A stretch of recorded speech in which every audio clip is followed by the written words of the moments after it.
So hello guys, welcome to our channel. आशा करता हूँ आप सभी अच्छे होंगे, अपना ख्याल रख रहे होंगे। तो दोस्तों, आज हम लोग इंग्लिश के कुछ इंपॉर्टेंट क्वेश्चन देखने वाले हैं जो आपके एग्जाम की दृष्टि से बहुत इंपॉर्टेंट होने वाले हैं। तो दोस्तों, आई होप आप सभी के एग्जाम बहुत ही अच्छे जा रहे होंगे, आपकी तैयारी भी बहुत ही अच्छी चल रही होगी। तो दोस्तों, चलिए बिना किसी देरी के स्टार्ट करते हैं आज के हमारे क्वेश्चन। सबसे पहला हमारा क्वेश्चन है कि she dash in the sun for 1 our.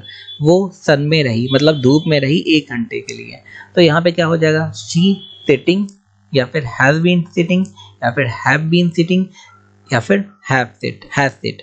तो यहाँ पे क्या हो जाएगा, शी सिटिंग। कभी आपने देखा है शी सिटिंग एक ही चीज दी हो? नहीं होता ना। तो जो सुटेबल होगा सबसे वही लगाएंगे। सेकंड दिया शी हैज बीन सिटिंग, हाँ ये हो सकता है। शी हैज बीन सिट, देखो हैज बीन जब लगता है, क्योंकि ये हैज बीन हो जाएगा प्रेजेंट परफेक्ट कंटीन्यूअस, तो यहाँ पे सिटिंग होना चाहिए, आईएनजी लगता है, सिट नहीं होगा।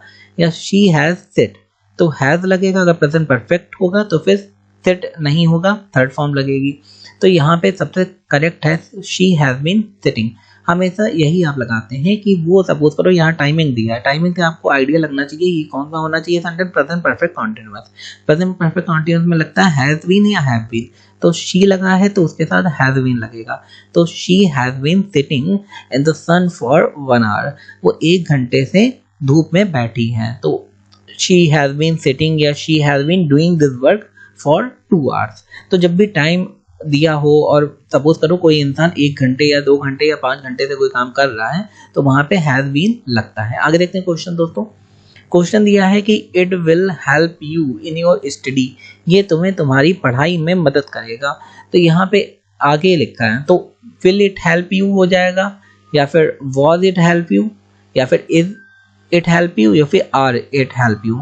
तो यहाँ पे अगर पूछा गया है कि ये तुम्हारी पढ़ाई में मदद करेगा, तो वॉज तो लग ही नहीं सकता क्योंकि अभी पूछ रहा कोई। इज भी नहीं लगेगा, यहाँ पे आर तो लग ही नहीं सकता क्योंकि इट लगा है। तो इज नहीं लगेगा, वॉज नहीं लगेगा, आर नहीं लगेगा, तो जाहिर सी बात क्या लगेगा, विल। क्या ये तुम्हारी पढ़ाई में मदद करेगा, will it help you in your study, ये पूछ रहा है कोई, तो यहाँ पे विल लगेगा। सिंपल सी बात है, आप कॉमन सेंस लगाएंगे, समझेंगे तो आप ये क्वेश्चन कर लेंगे, कोई टफ नहीं है। आगे दिया है question, I dash never seen such a picture before, मैंने इससे पहले ये पिक्चर कभी नहीं देखी है। तो यहाँ पे क्या लग जाएगा, डिड लगेगा, वॉज लगेगा, हैव लगेगा, या फिर हैज लगेगा। तो आई डिड नेवर सीन ये होगा, या फिर I was never seen, I have never seen, या आई हैज नेवर सीन। तो सिंपल सी बात है, अगर आप ने ये सब पढ़े होंगे, आपको आइडिया होगा, तो आई के साथ हैव लगता है। जब आई होता है, हैव नहीं लगता, तो ये से हटा देंगे। आई वॉज, मैंने ये पिक्चर कभी नहीं देखी, तो यहाँ पे बहुत लगने का कोई मतलब ही नहीं है, या डिड लगने का कोई मतलब नहीं है, डिड नहीं लगाते, डिड हमेशा नॉट के साथ लगता है। या फिर अगर पास्ट इंडेफिनिट आपको लगाना तो सेकंड फॉर्म लगाते हैं, तो यहाँ डिड नहीं लगेगा। तो I have never seen such a picture before, मैंने इससे पहले इतनी अच्छी पिक्चर या फोटो कभी नहीं देखी है। तो यहाँ पे आई के साथ क्या लग जाएगा, हैव। या फिर आप जब कोई सेंटेंस करते हैं, I have never done this before, मैंने ये काम कभी इसके पहले नहीं करा है, देन हैव या हैज लगाते हैं। मोस्ट ऑफ द जगह हैज या हैव लगता है, आपको आइडिया होना चाहिए। Word of the same sound is, अगर साउंड सेम है किसी 2 वर्ड के, तो उसे क्या कहते हैं? जो आपको सेम साउंड के सुनाई दे, हो सकता है उसका मीनिंग अलग हो लेकिन साउंड सेम हो, तो उन्हें कहते हैं हम लोग होमोनिम्स। क्या कहेंगे? होमोनिम। जैसे 2 होमोनिम्स होते हैं, एक होता है एक्सेप्ट, एक्सेप्ट माने स्वीकार कर लेना, ACCEPT, और एक होता है एक्सेप्ट, AXCEPT, एक्सेप्ट माने छोड़ देना। तो दोनों के मतलब सेम निकलना है, लेकिन साउंड सेम है लेकिन मतलब अलग अलग है, स्पेलिंग भी अलग अलग है। तो ये सेंटेंस हो जाएगा होमोनिम्स। तो the words of the same sound वाले वर्ड्स को क्या कहेंगे? होमोनिम्स। एंटोनिम्स जो विपरीत अर्थी शब्द होते हैं। आगे देखते हैं, sounding the same but spelled differently, एक जैसा साउंड हो लेकिन स्पेल्ड मतलब उसकी स्पेलिंग डिफरेंट हो, तो इसके लिए भी वही जो एग्जांपल दिया है, एक्सेप्ट और एक्सेप्ट। तो यहाँ पे दोनों में वही है, तो ये होमोफोनस, उन्हें क्या कहेंगे? होमोफोनस वर्ड। होमोनीम और होमोफोनस दोनों ही डिफरेंस है, दोनों का मतलब डिफरेंट है। तो पहले में क्या था कि सेम साउंड सेम करना चाहिए, तो होमोनीम हो जाएगा, and sounding the same but spelled differently, तो वहां पे हो जाएगा होमोफोनस। आगे देखते हैं question, choose the correct option, सबसे सही ऑप्शन आपको चूज करना है। तो सबसे पहले क्या दिया है आपको, अच्छा जिन दोस्तों को आता है आंसर वो कमेंट सेक्शन में दे सकते हैं।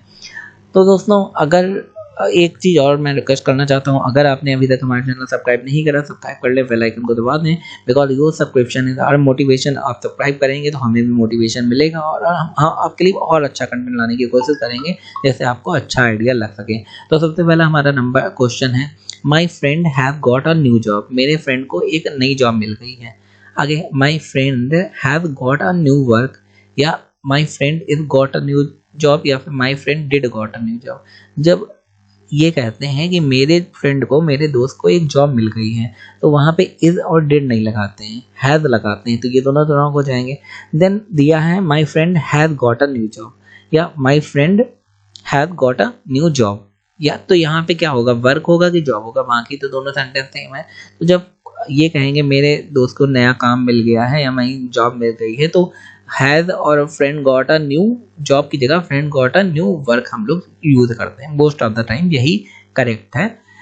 तो यहाँ पे क्या हो जाएगा हमारा फिर, या फिर my friend got a new job. तो आपको क्या सही लग रहा है, पहले आप कमेंट सेक्शन में बताइए, उसके बाद देखिए मैं क्या बताता हूँ। तो यहाँ पे हो जाएगा ए नंबर सही। ए नंबर क्यों सही हो जाएगा, कभी आपने सुना माई friend have got a new job work, ये तो नहीं बोलते।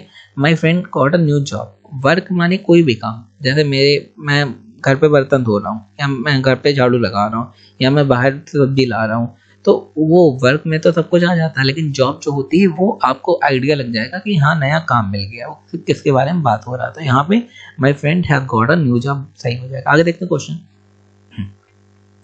यहाँ पे वही क्वेश्चन पूछा गया, choose the correct sentence. Correct sentence को आपको चूज करना है। तो पहला है, do you like a glass of water, क्या तुम्हें एक ग्लास पानी चाहिए। Would you like to a glass of water, would you like the glass of water, या फिर do you like the glass of water.